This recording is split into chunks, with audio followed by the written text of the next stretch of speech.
maca bab pangkur kanthi tema kamardikan. Sampun wolong dasa warsa kamardikan negeri kita sayekti.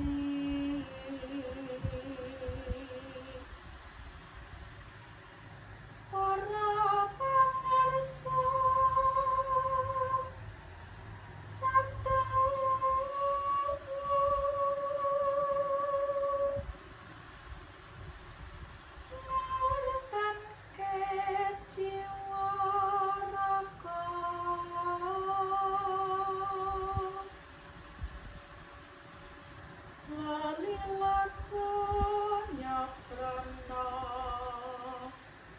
Bondo kaudu sedaya mrih Indonesia mardika tur berdikari.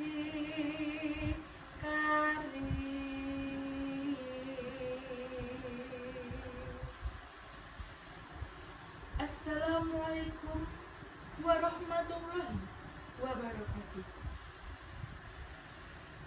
Mugi kalahayan tansah kajiwa kasalira sagung kawula dasih.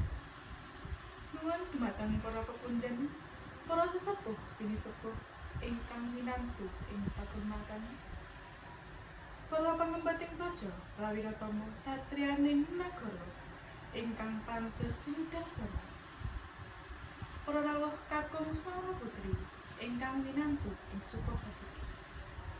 Dinambaran kanthi muji syukur wonten ing ngarsanipun Gusti Allah, Gusti Akarya Jagat ingkang sampun paring rahmat saha barokah. Satemah kula panjenengan sedaya saged makempal pepanggihan saperlu mengeti dinten kamardikan negeri Indonesia kaping 8 warsa 2019. Nyuwun pangapunten awit mawanto kula jinejer minangka titah paling atur keparenga ngaturaken titi laksitaning adicara pengetan dinten kamardikan negeri Indonesia kaping 8 warsa 2019. Acara ingkang sepisan inggih menika pambuka. Acara angka kalih melinggih nekaraken lagu kebangsaan Indonesia Raya. Acara angka 3 inggih menika atur pambagiwarja saking pangarsa Panawang Krida. Acara salajengipun pedharing gati saking Kelurahan Karangmalang. Acara angka gangsal paring bebingah dhumateng para pamenang lomba. Acara salajengipun ndedonga sesarengan saha acara pungkasan inggih menika panutup. Mekaten kala wau adicara ing kalenggahan menika. Mugi-mugi adicara ingkang sampun karantam saged lumampah kanthi rancak winantu barokahing Gusti. Tumapa ing adicara ingkang sepisan inggih pambuka. Sumangga adicara dipunwiwiti kanthi waosan basmalah sesarengan. Kula dherekaken. Bismillahirrahmanirrahim. Mugi-mugi kanthi waosan basmalah kula wau adicara saged lumampah kanthi sae nir ing sambikala. Amin.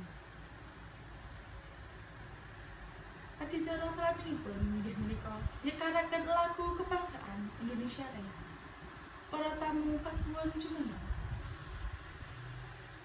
Para tamu katuran lenggah.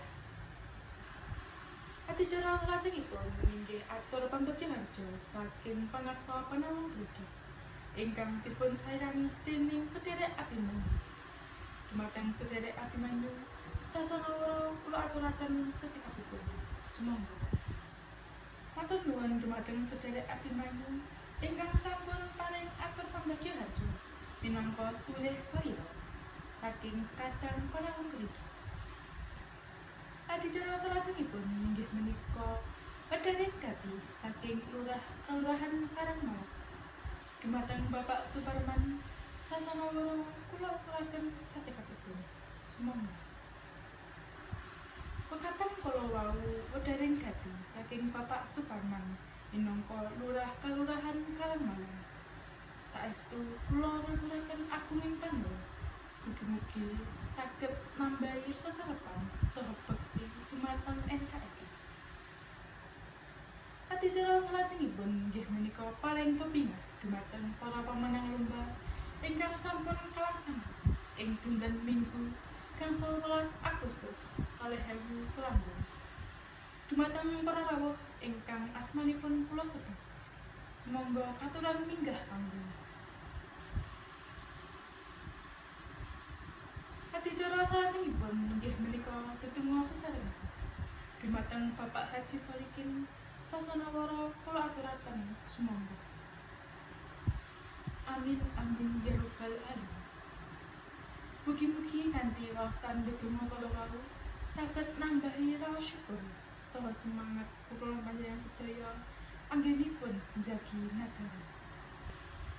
Sagung para rawuh ingkang kinurmatan. Lampahing adicara menika sampun paripurna.